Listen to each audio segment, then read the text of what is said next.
Welcome to Influence Matters, the show for purpose driven leaders who are ready to turn their expertise into influence and their story into impact. I am your host, Clara Rose, literary consultant, publishing strategist, and creator of the spoken book method. Let's jump into today's conversation. Today's guest. Let me tell you about Claire. We're not Clara, Claire, which is kind of fun to have someone's name close to mine.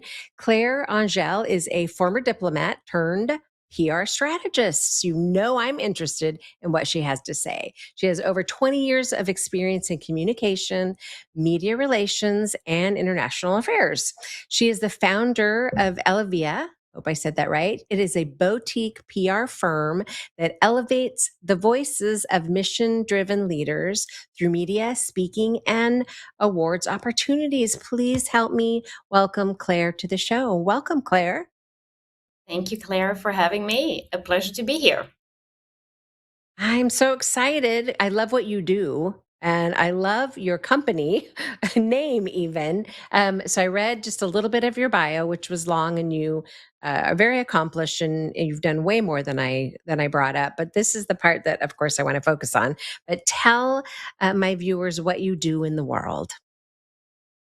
So today I lead a PR company, and as you well mentioned, and we serve very similar stakeholders. We Mhm. focus Mhm. our work on the impact space. So half of our Mhm. clientele is nonprofits, 501(c)(3).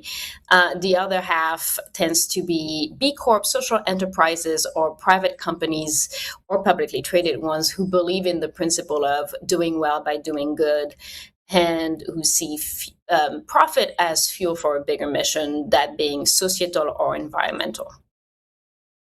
I love that. So, yes, of course, I work with purpose driven, a lot of faith based individuals, ministry leaders, because it's all purpose driven, right? It's all what they're doing means something deeper than just a paycheck or just, founding a company or whatever.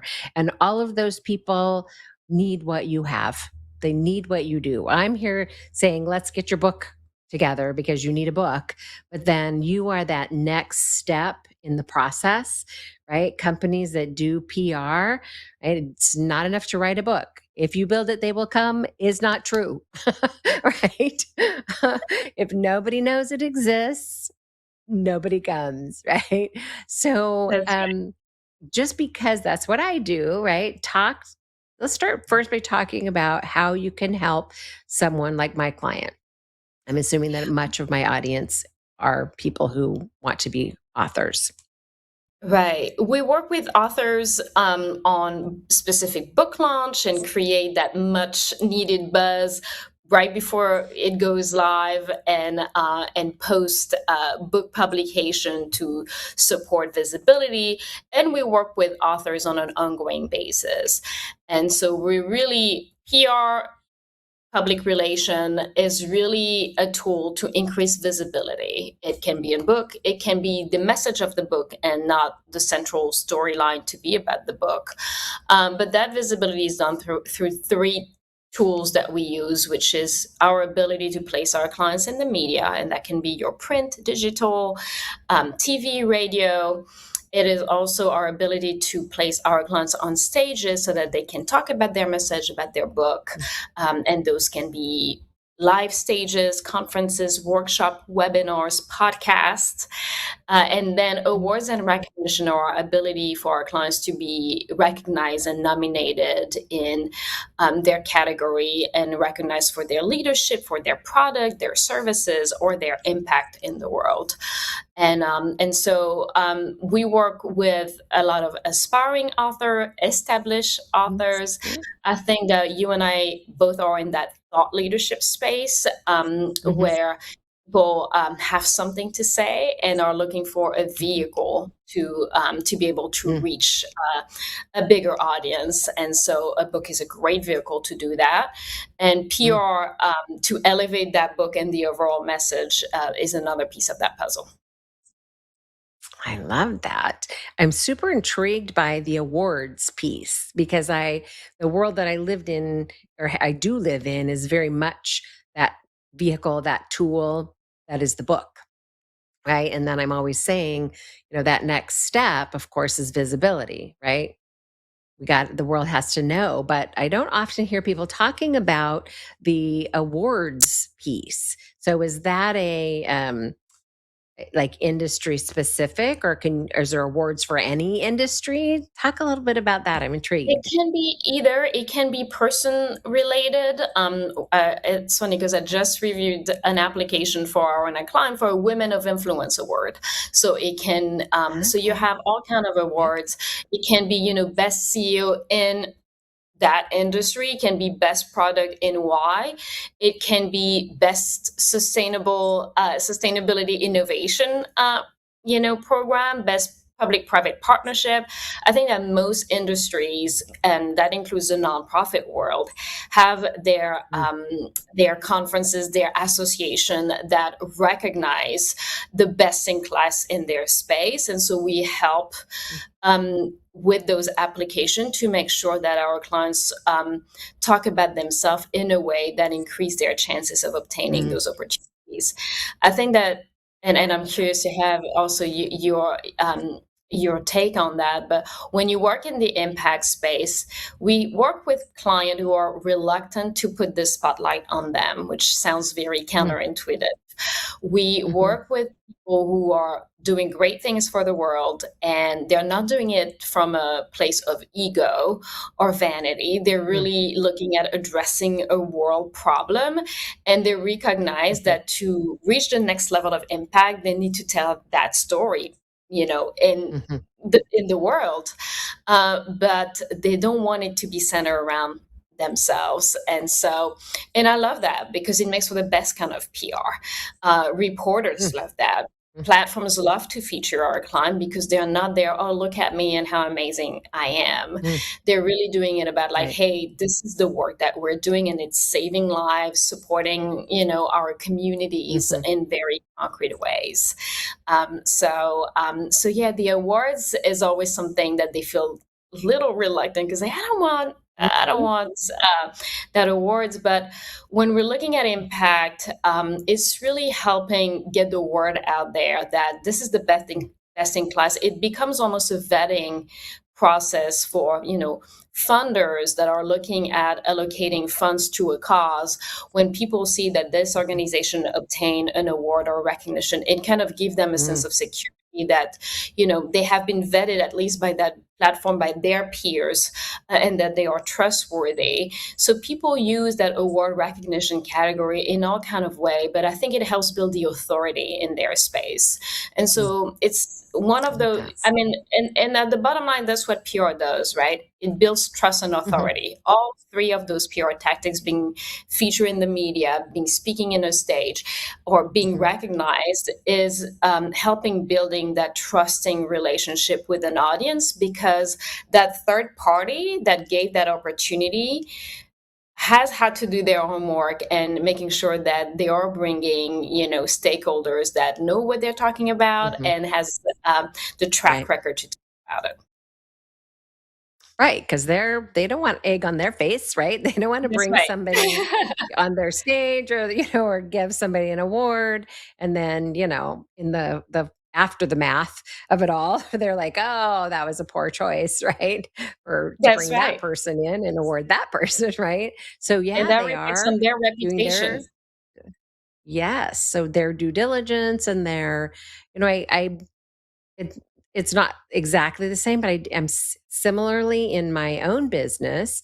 Rosedale Publishing is a very specific press mark, right? We do very specific kinds of work, and so people who come and all the time, have fiction work, or they have, a topic that doesn't fit well with us.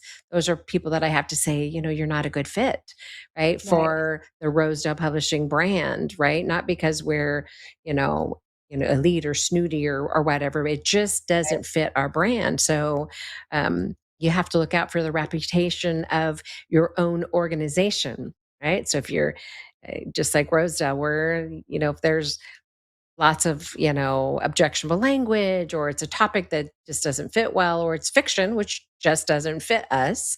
We just Right. don't do it. Right. So I love that you're using a vetting, other people giving you authority, right?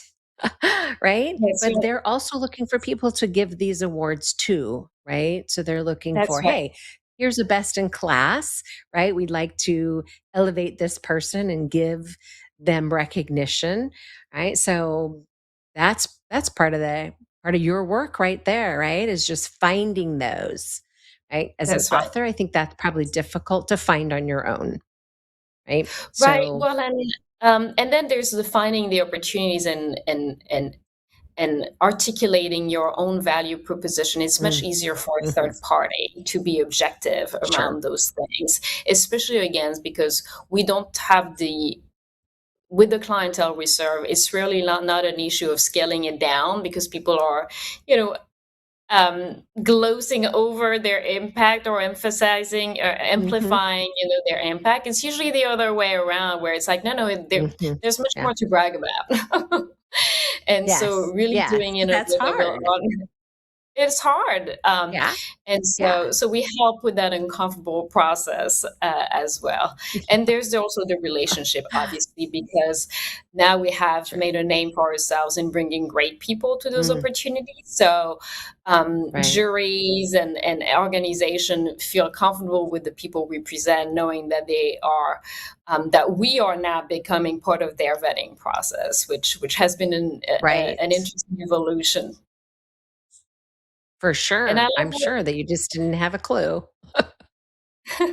And I love what you said. I think it's so very, I love having a niche as an entrepreneur, Mm, because I think that, we can't serve everyone the same mhm, way. So having a strong niche where we know who we serve well and we have the mhm, relationship to right, serve them well is so important. It doesn't mean that, other people are not worthy of great PR.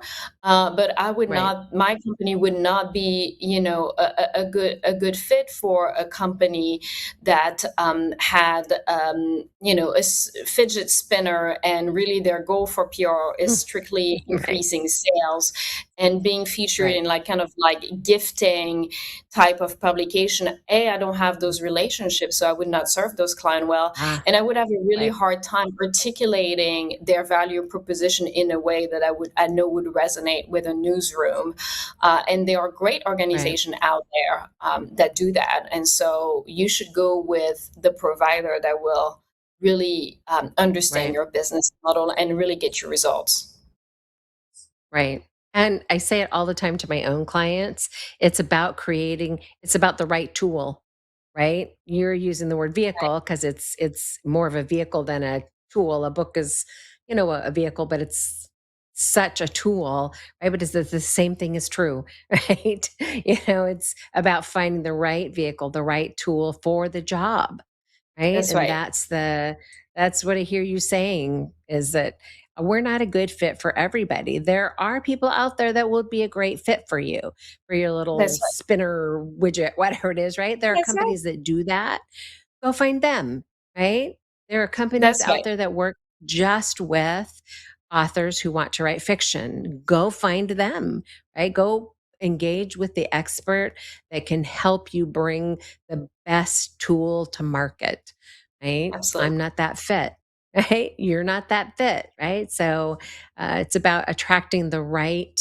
I knew when we first met, when we first chatted, I'm like, I want to have her on my show because we have a similar approach to what we're doing, right? We're looking at it similarly, right? Hey, this is what we do right here, right? And our people are looking for this, right? So That's right. I knew that That's right. we were Almost the same name like-minded and in also that just way. and almost I the same business know, right? model. Almost just doing different things. I am fascinated by what you do, and I do tell my people as we're creating their book the importance of PR and the importance of, if you want to be on stages speaking, right? That's a great place to take your book, your tool we're creating with you, or a great way to get on stage because you have a book. But it 100%. sounds easy when you say it, but it's not something that I do, right? They're like, "Oh, can you help me with that?" No, that's not what I do, right? I help you with this piece, right? You need somebody who helps you with this piece, right? You need a That's right. PR strategist, somebody who understands that next piece. Sounds like a three-prong approach, right? Media, stages, and awards. Is that Right. a And not reasonable everyone what you're has saying? to leverage all three, right? Or Mm, or all three at the sure. same time.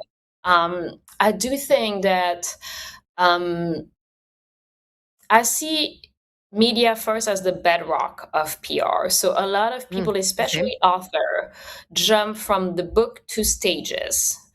And Mm, I see that as not necessarily a mistake, but not the easiest way to go about it. mm, Because a lot of okay. those stages, conference organizer will look for existing thought leadership that has been, again, Mm, validated by a third party mm, as part of their vetting process. So having a few articles that talks about, mm. and having a book is great because you have like endless content to you know, Right. um, published in the media. How can you transform a Sure. book in a series of 1,000 words article that you can pitch Mhm. op-ed style to publication that fit your target audience? Love that. So for me, the missed opportunity I see a Love lot that. in the author world is go recycle that Mm, content that you've worked so hard to put in a long form format into the media mhm. and pitch it to newsroom. And so, especially in the nonfiction world, I feel like there's so much For sure. opportunities. If you're a business coach and you have come up with a productivity method, um, you know, Mhm. 3 tips, 3 mistakes that drain your energy during the workday type of article. And Right. the success magazine, the fast company of the world. Mhm. So I think I would say the media is the bedrock of thought leadership, and it's still today, Mm, even though there's mhm. a lot of changes in the thought leadership space, Mhm. it's still help build authority in your space. Speaking will be more from a point of view of, especially in the nonfiction world, I see a lot of author leverage the speaking engagement. Yes, to sell copies, you can be invited to have a booth and have Mhm. copies. But more importantly, if Mhm. the book is a vehicle to talk about your expertise and you have a coaching Mm, practice or a service behind the right. book, I see a lot of author leveraging speaking opportunities as a way to create lead generation for the service behind the Right. book. And so that is very effective because Absolutely. if an audience comes to your talk, they are already engaged. So you have how Right. big, whatever how big that stage is, 50 people, Mhm. 5,000 people, you have an engaged audience that has already kind of bought into the topic. And so the conversion of that audience for that service or behind it is very powerful tool. I Right. see, and I tell my client the award and recognition as the cherry on top, with the exception of industry Mm, where there is a very high trust component.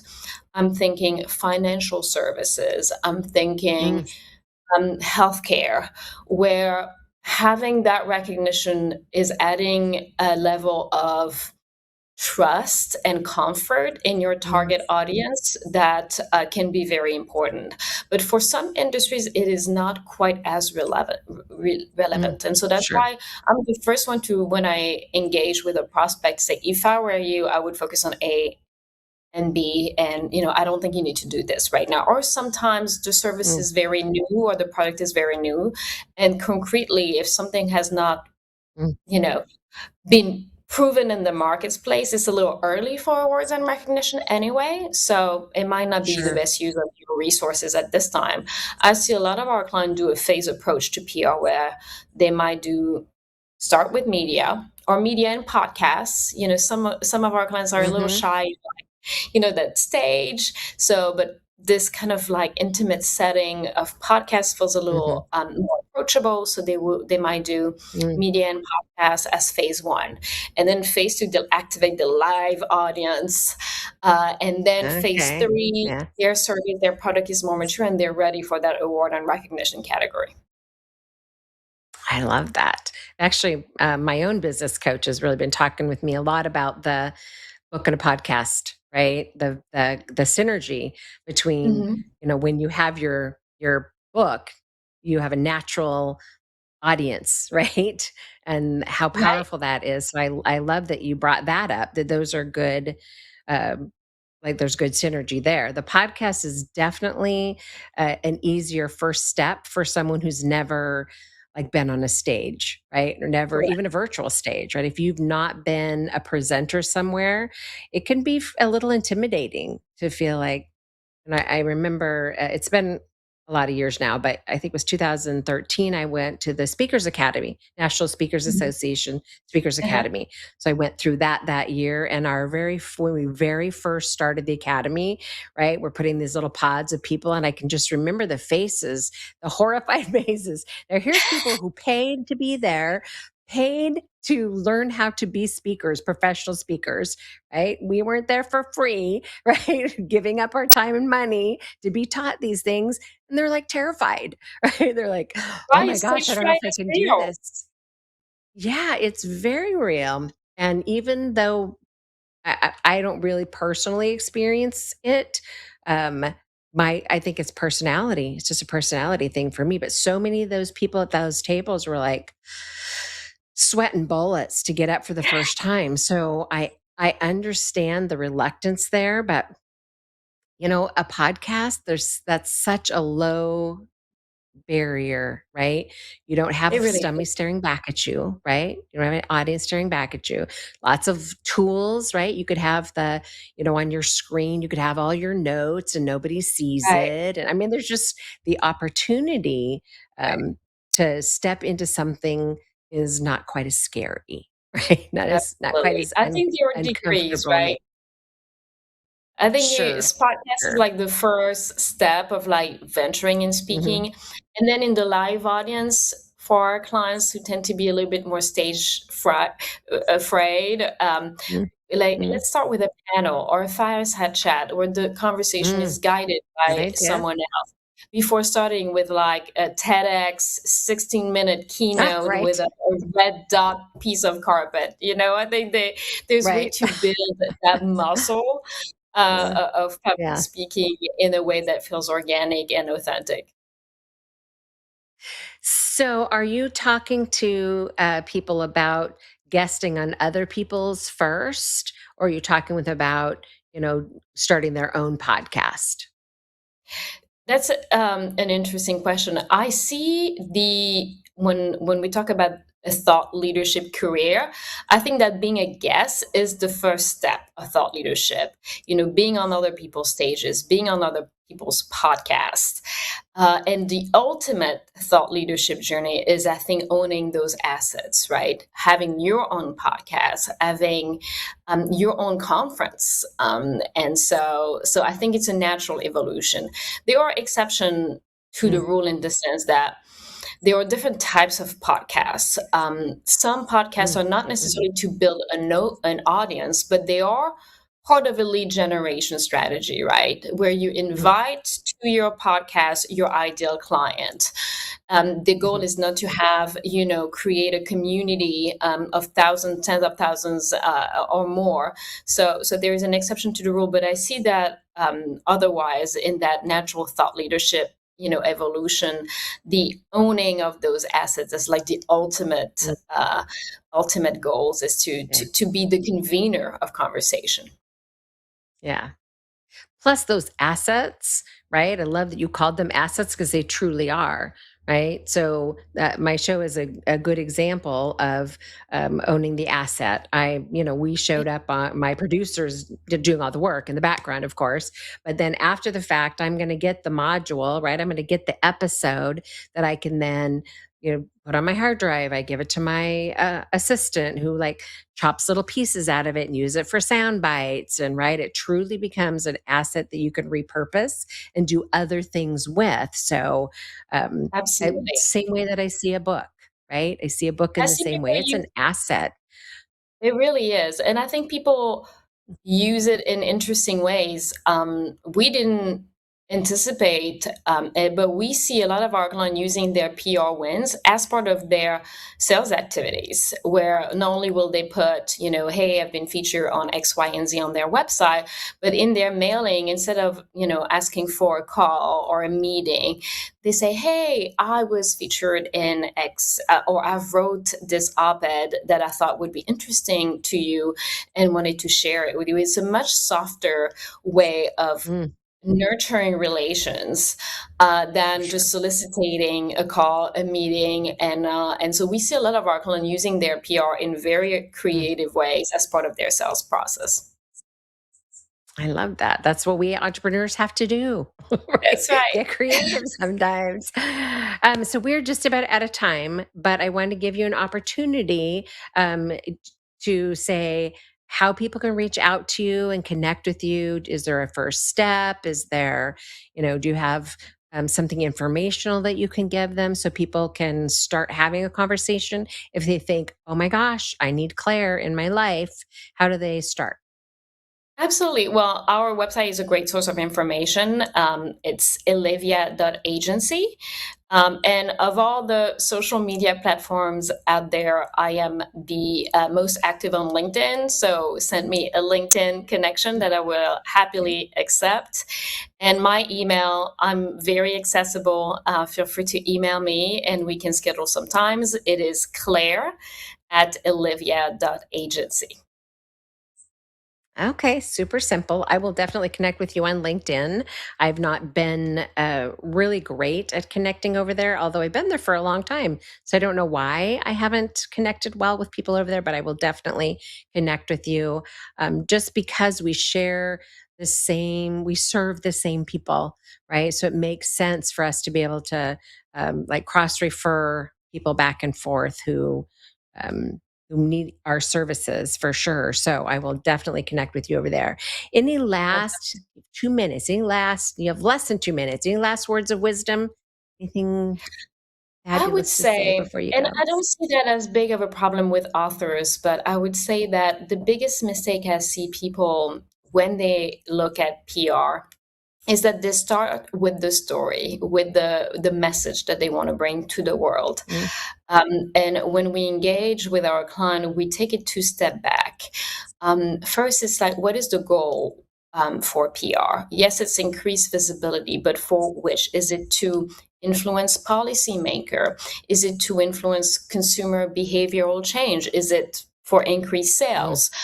Really being crystal clear of what is the goal of a PR campaign? Is it sales book or is it more behind the message of the book around creating a movement? Because the PR strategy changes quite a bit depending on what that ultimate goal for mm. PR is. Yeah. And Yes, then for sure. once exactly, right? And so then when the goal or goals, there may be more than one, have been identified, is really understanding who the stakeholders are going to get you there. And Mm, so I don't see as many problem with the with authors because usually they've done the stakeholder, they know what who their book mm. is for, and so Sure. that piece of the puzzle typically has been solved, which is a great thing, because you can craft a Yeah. message if you don't know who that message Yes. is for. That's so true. Okay, we're out of time. I'm so sorry. But thank you so much for being with me. We will chat for sure. All right, guys. As Thank you, always, thank Claire. you for showing up every week to, thank you, Claire, to have a conversation with me.